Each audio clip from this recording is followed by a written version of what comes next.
So, dito nga po mga kalingap mga ka-EDSI, may sorpresang magaganap pag-uwi galing Hong Kong. So, ano nga ba ito? Yan po yung ating pag-uusapan po mamaya mga kalingap mga ka-EDSI. Pero bago po natin ipagpatuloy ang video ito sa mga bago pa lang po sa ating munting channel, huwag po natin kalimutang suportahan ang ama ng Kalingap Kuya Val Santos Matubang at Kalingap Rob. At paunawa, panoorin po muna ang full video bago mag-comment para malaman ang nilalaman nito.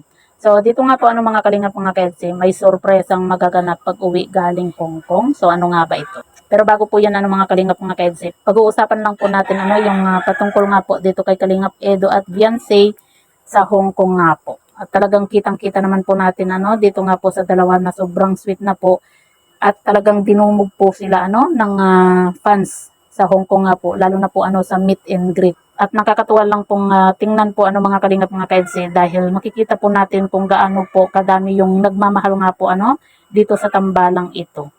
Yun bang kahit natapos na po yung meet and greet, talagang sinundan pa nga po ng mga fans itong dalawa.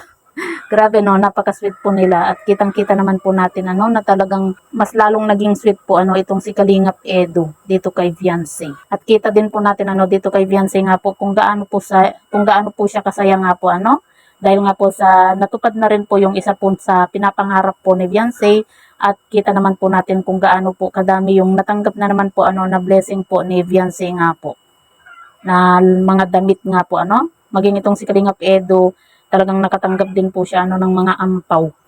Tayo nga po mga kalingap mga ka-EDSI, pag-uwi nga po ng Team Kalingap at ng EDSI nga po galing Hong Kong, may sorpresa nga po na magaganap.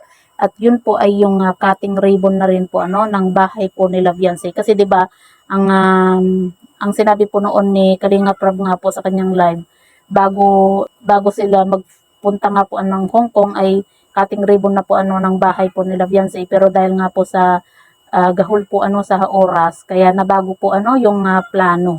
Kaya pagdating nga po nila ng Hong Kong, doon po cutting ribbon na po ng bahay po nila Beyonce. Grabe, napakaganda po yung bahay po nila Beyonce at napakalaki po, lalo na po sa loob, di ba?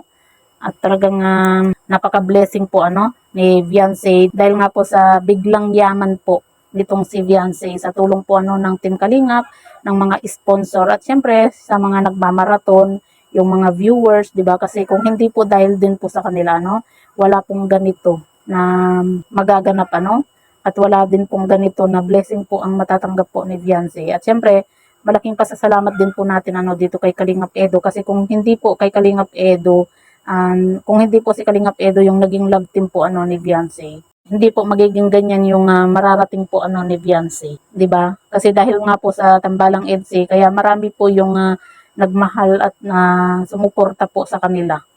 Lalo na po sa mga sponsor. Kaya talagang napaka-bless po ni Beyonce na si Kalingap Edo po yung kanyang naging love team. At ayan nga po mga Kalingap mga EDSI, pagkatapos nga po tayong pakiligin nga po ng tambalang EDSI, pag-uwi naman po nila ay cutting ribbon na po ng bahay nga po nila.